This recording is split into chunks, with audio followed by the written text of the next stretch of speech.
Welcome to Civil Discourse. I'm Marilyn Brown. And I'm Jamie Wojciechowski. And today I wanted to just kind of check in because we've been away for the last couple of weeks and there's been a lot going on. So I wanted to just kind of start by seeing what's new in your world. Well, I just turned 30 last week. So I think it's too new. I don't really feel any different or anything. I've been also really busy. There's been a lot of stuff acting wise going on, which has been really great. Yeah, but then I feel like there's so much going on. We have the latest kind of Starbucks controversy and everything that's happening with Syria, and Beyonce and Coachella just happened, and there was just Yeah. a lot of stuff. So how have you been? I've been good. I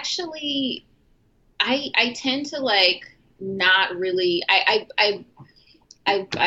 run in like the kind of astrological community a lot, and so we just ended a Mercury retrograde like yesterday, and I usually am not somebody that like really feels like I feel it a lot. Like I'll notice little things, but like I'm not like never really feel that affected by it, though I don't deny that other people do. But this time, like I really felt like I didn't know that I felt it while it was going on, but this morning I just kind of felt like a shift in my energy and just felt like things that I had been kind of mulling over back and forth for like the last few weeks and just feeling like, oh, is it the right time to do this? Like I just felt much more of like a go energy, which for me is exciting because I'm very much like, I have a very watery energy. I'm a Scorpio. Like I'm much more air and water. And so when like it's time to take action, like I kind of struggle. And so I woke up this morning just feeling like energetic and ready to do some things and start some new projects. So I'm excited because, it's spring. It's the time where I want to be out in the world and active. So when I was feeling kind of still like sluggish and kind of still like in my cave last week, I was kind of like, oh, what's going on? It's spring. Why aren't I getting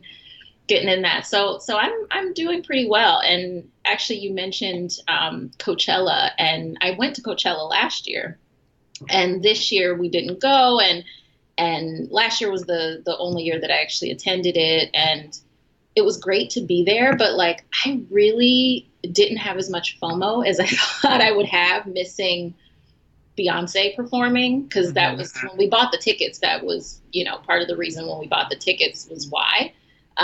And so I really felt like I was going to feel like I missed out on something, and I did not miss a thing. I watched it live yesterday morning, or not live. I watched the rebroadcast that Coachella did yesterday morning. And it was honestly for me so much better than like when I was in the audience last year. Cause it's just such a long day. It's so distracting. There's so much going on. So I was actually just like really loving everything about her performance and the historically Black college and university theme. I loved all of that. So I think that contributed to my up mood, because I kind of felt like after I watched that, I was like dancing around the house and like singing, and yeah. Yeah. There was an interesting that came up with that, which I think you saw on my profile, as I had, and it's just, I put a little funny story that happened to me because it was yesterday. I went to a coffee shop and the barista was all about Beyonce and talking about he just I guess watched it on his break. So he was like, "Oh, are you a big Beyonce fan, blah blah blah." And he was like super excited, and I was trying to like be excited with him, and I was like, "Well, I actually don't know much about her music, but I like love Destiny Child." And he just kind of like stopped and was like, "You can pick up your coffee at the end of the line." I was like, "Okay."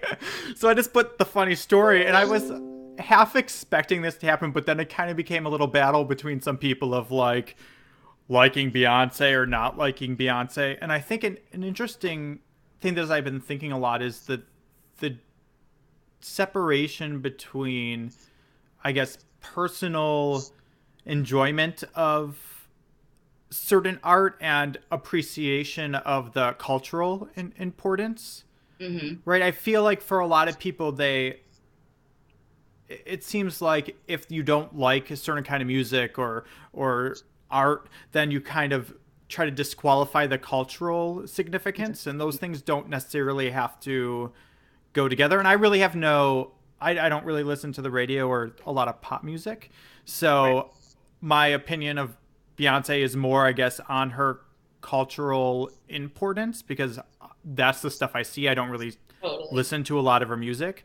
So she's significant for me in that respect, but I don't really have an opinion on the actual music she's creating, if that makes sense. Yeah, yeah. And I think you're right. I think that people do get mixed up in, kind of conflate those two things. And I find that a lot of times, like you don't, everybody has different preferences in music. And I think everybody, people are entitled to their own kind of musical palette and what they're interested in. But I also think that like when people kind of deny the like cultural significance of what she's doing and like how she's worked and how long she's been doing this and how she's evolved over the years, it's kind of like, okay, now you're just hating.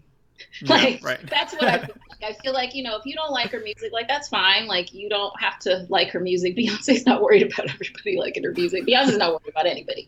Like Beyonce is Beyonce. But like when people kind of go into like denying like the significance and what she means to like women like myself, like she means so much to Black women and women of color and Black women especially. And I love that like she spoke on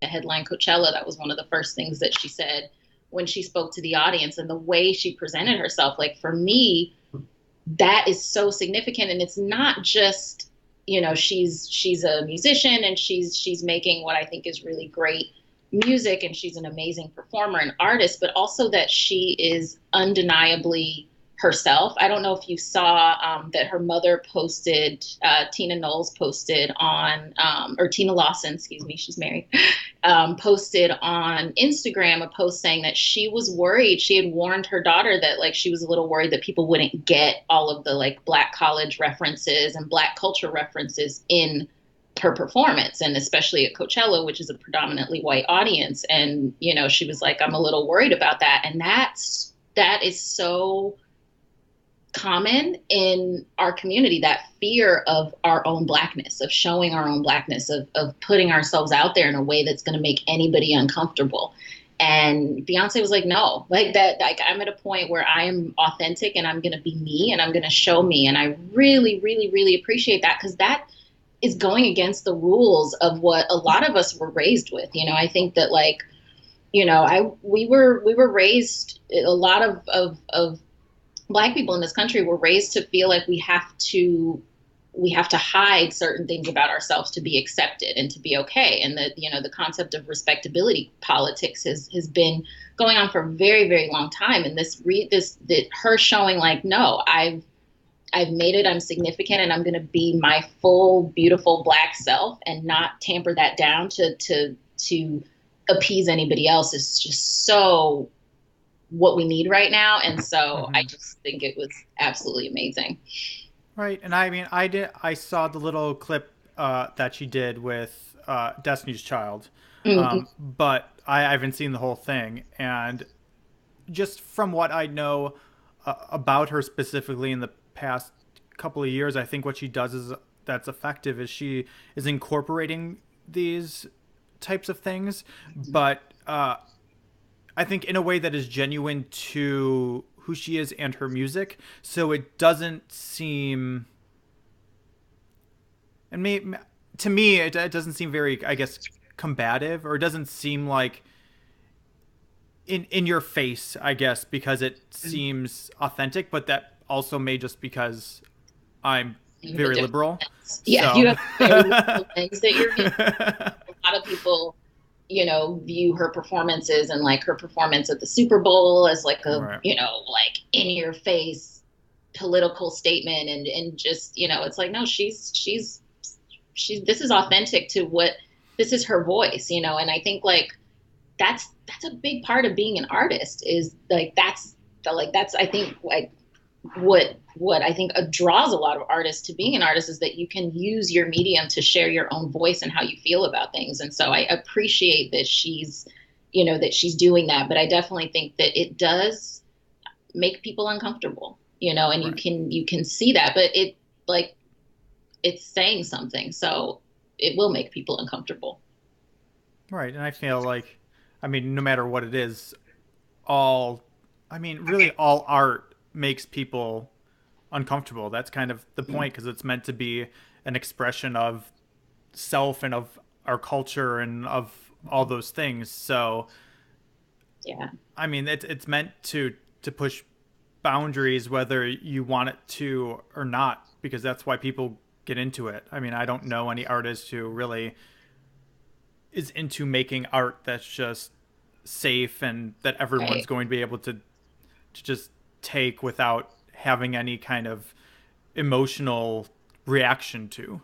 Right. Right. I think you're right. I think that's one of the fundamental parts of being an artist. And I think that unfortunately for Black artists, when you make, when you have mainstream success and you have a big platform, there is that expectation that you have to mold your work to fit, um, the white gaze and what's going to make Mm-hmm. people, not make people uncomfortable.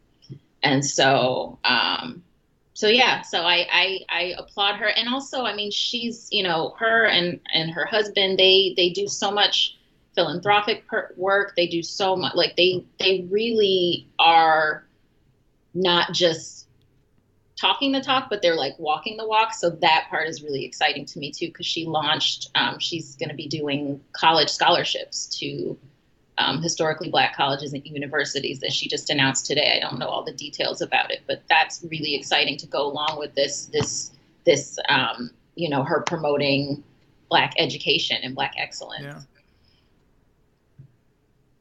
Yeah. So yeah, so that like I think that was actually probably like the spark that had me really fired up, because I was up watching it like yesterday at six, or not 6 o'clock in the morning, 9 o'clock in the morning, and I was just like, yes, this is Yeah. everything. It was really nice to see, I guess, so much excitement around it with, I guess, the more negative things that are going on. I Exactly. think because I mean it was all the Starbucks controversy and Syria on my newsfeed, and then all of a sudden it was like kind of rays of hope around Right. Yes. Beyonce. Beyonce brought us a ray of hope. Yeah.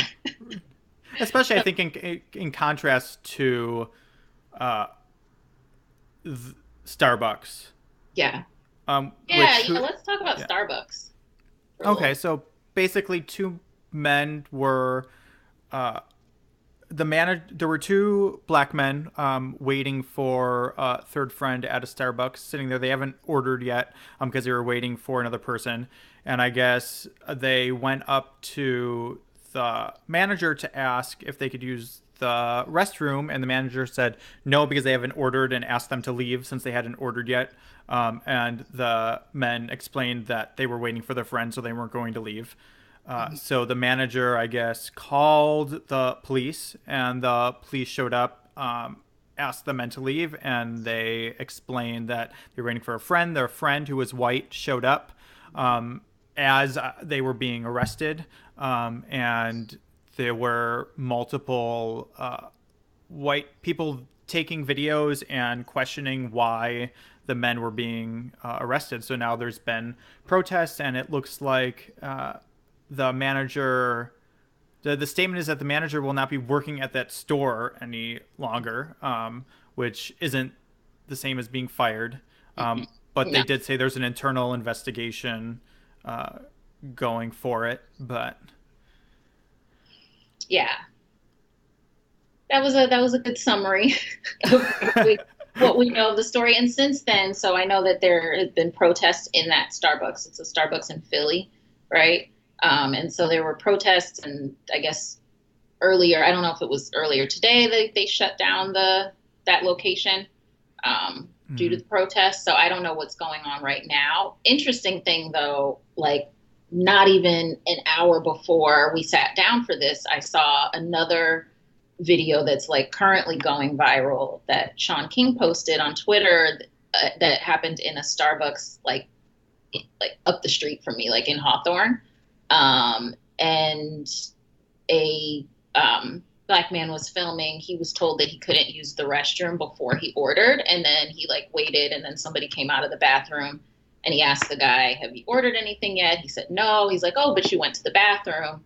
Um, oh yeah, I did. And the guy's like, "Oh yeah, I just went up and asked him for the code, and he hadn't bought anything yet." So then the guy goes back up to the counter with the guy who had just come out of the bathroom and starts asking the counter person, and then they like called security and asked him to leave. And I don't know what's going on with that video, but it's a pretty common occurrence that we're treated differently in public spaces. Like it's just kind of one of those things that like I'm so used to it that I don't even notice that I'm used to it until I'm with my like best friend who's white, and I notice how she conducts herself in certain spaces and doesn't have that same kind of like anxiety of like, are they watching me? Are they worried that I didn't do anything? Or they were like, I get like very self-aware when I've reached into my bag to like grab my phone and then reached in to grab my phone again. And I'm looking at things. I'm like worried if somebody is going to think that I'm stealing.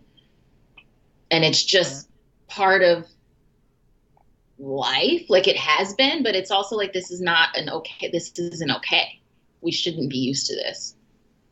Right. Yeah. And I 100%, I was with a friend, and we went for some pizza, and the place didn't have a restroom, and we were asking like where's the closest restroom, and they said, oh well, you can go next door, but they're not going to let you use the restroom unless you buy something. And we were both white, and we both looked at each other like, okay. And we walked in and had no issue, and as we were coming out, someone else who was of color was asking, and they were like, you have to make a purchase.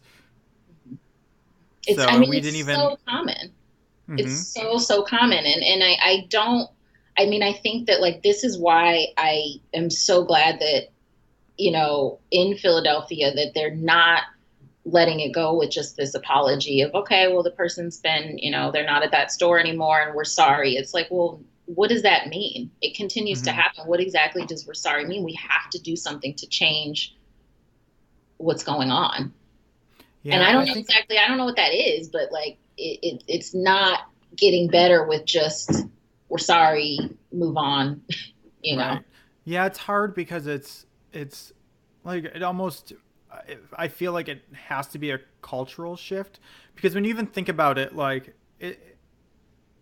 situations like this, there's also other kinds of bias. There's based on class, right? I mean, I'm not going to be stopped from probably going into a restroom anywhere because I look pretty put together and look showered and nice. Where if a white person walks in who looks homeless, they'll probably be questioned. Probably not as quickly as if it was a black man or woman who was homeless. But like, Right. there's varying levels of how it works. And I saw people online bringing up like, well, why aren't we outraged at the police and in that situation? And it's like, but they really did their job, right? They didn't. I mean, I thought they actually handled the situation like it's a hard, because like based on what they're told have to do, or like what their job is, they handled it exactly the way they're trained to handle it. They didn't escalate a situation. It's just it's a weird thing because it was a private store, and the manager called and said these people were causing problems. They were asked to leave. The cops asked them to leave, and they wouldn't. So they almost, it's kind of almost like that civil. It's civil disobedience, right? I mean, you have to cause a. If they would have just left, probably none of this would have happened, because no one would have put it on Facebook and no one would have known about it, and the issue would still have been the same issue. Totally. So it's almost like it's a hard thing, because in that moment, those two men became activists, whether they were aware of it or not, or wanted to be or not. They made the choice that this isn't right. Right. So I'm going to risk being arrested in this moment.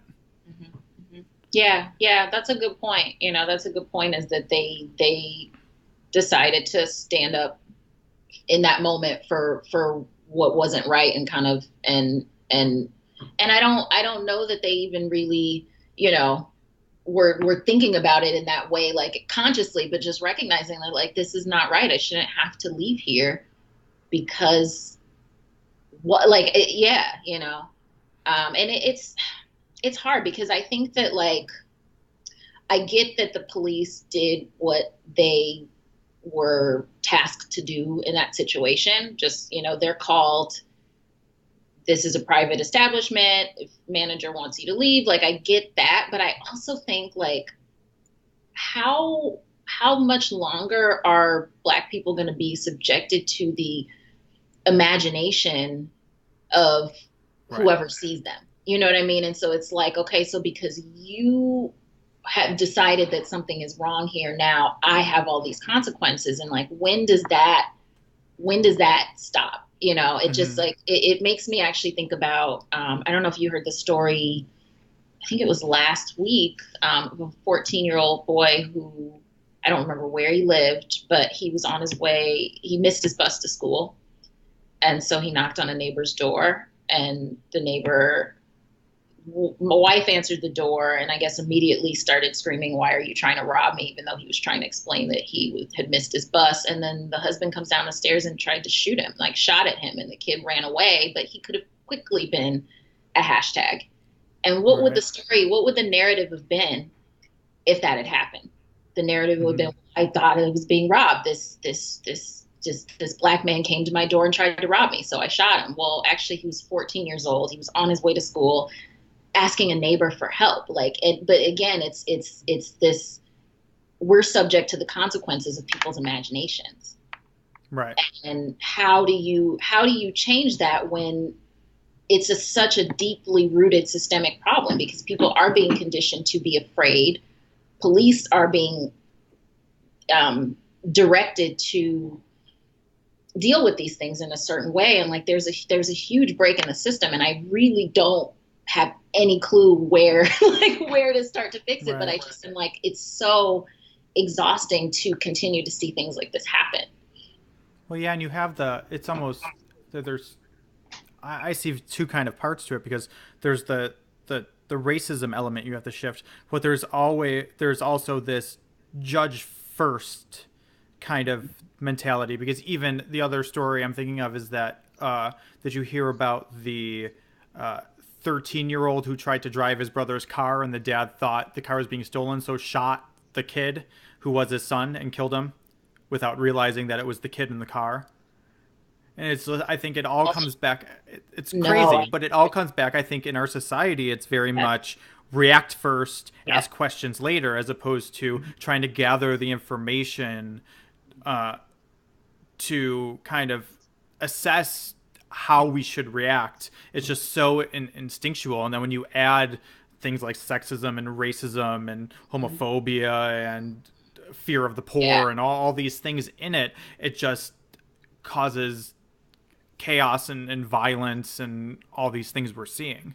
Yeah, yeah, and it is. It's very. I feel like people are getting conditioned more and more towards that fear response and that like judge first and don't ask questions. I feel like in the last few years we've really seen like an increase in this kind of, you know, fear based, like everybody's out to get you. So like you have not on, you know, in certain areas, but I think that like people are being that it, like that's being amplified, that Mm-hmm. fear. And you know, I don't like, I think like there has to be a what's the word I'm looking for, like like I don't know, it's like we have to like hit a reset button or something. Like I'm just kind of like, I don't know.